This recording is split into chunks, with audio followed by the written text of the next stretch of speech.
विदर्भाची काशी म्हणून ओळखल्या जाणाऱ्या गडचिरोली जिल्ह्यातील प्रसिद्ध मार्कंडा देव येथे गुरुदेव सेवा मंडळाच्या वतीने गडचिरोली ते मार्कंडा अशी पायदळ पालखी यात्रा काढण्यात आली।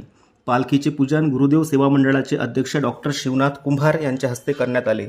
बालगोपालांनी पालखी खांद्यावर घेऊन पालखी यात्रेचा शुभारंभ करण्यात आला। यावेळी या पालखी यात्रेचे ठिकठिकाणी स्वागत करण्यात येत आहे। या पालखी यात्रेत शेकडो गुरुदेव भक्त सहभागी झाले आहेत। महाशिवरात्रीनिमित्त मार्कंडा देव मंदिरात महाराष्ट्र राज्यासह छत्तीसगड, तेलंगणा व आंध्र प्रदेशातील हजारो भाविक दर्शनासाठी येत असतात।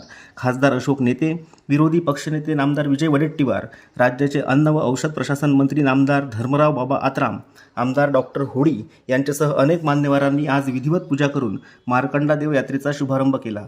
गुरुदेव सेवा मंडळाच्या वतीने दरवर्षीच काढण्यात येणाऱ्या या पालखी यात्रेतील सेवेकरी मार्कंडा देव मंदिरात अनेक सामाजिक उपक्रम राबवितात, हे विशेष।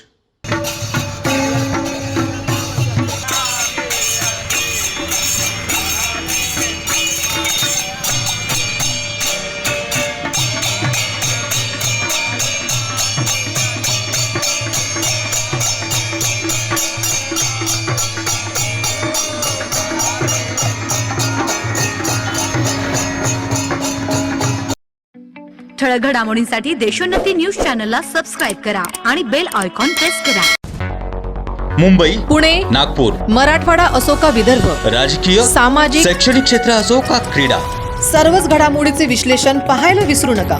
फक्त देशोन्नती न्यूजवर।